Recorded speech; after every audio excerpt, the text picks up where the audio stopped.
notre rendez-vous Take Care d'aujourd'hui, je vous propose d'investiguer une zone réactive, une situation gâchette. Qu'est-ce qu'une situation gâchette? Eh bien, c'est une situation qui me fait réagir émotionnellement à chaque fois que j'y suis confrontée. Que ce soit moi qui adopte un comportement ou que je vois des personnes adopter ce comportement. Prenons par exemple l'inefficacité. Vous aimez ça, vous? Ce qui se passe, c'est lorsque quelqu'un est inefficace, cela a tendance à me faire monter en pression. Sous forme du stress de lutte, par exemple. Au début, ça m'irrite, puis ça m'agace, et si je ne fais rien, je peux me mettre franchement en colère. Et du coup, je vais reprocher à la personne son inefficacité sur un mode éventuellement un petit peu agressif, et finalement, moi-même, je vais être inefficace.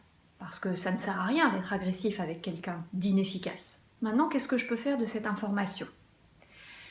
Eh bien, je peux reconnaître cette situation gâchette chez moi et voir, lorsque je sens quelque chose qui me chahute émotionnellement, distinguer quel est le paramètre actif. Et si par exemple, c'est l'inefficacité, me dire « Ah oui, je me souviens, c'est quelque chose que je n'aime pas ». Rien qu'en ayant ce type de pensée, ce type de cheminement mental, je commence à prendre du recul. Comment faire pour assouplir cette zone de façon à ce qu'elle soit moins réactive? Je vais commencer par lister tous les inconvénients, pour moi, de l'inefficacité.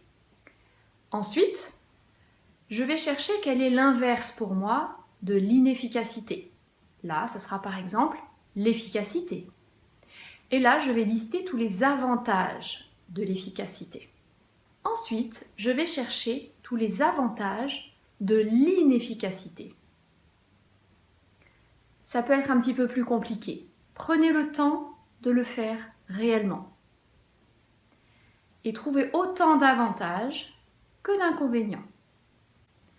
Quatrième étape, je vais chercher tous les inconvénients de l'efficacité.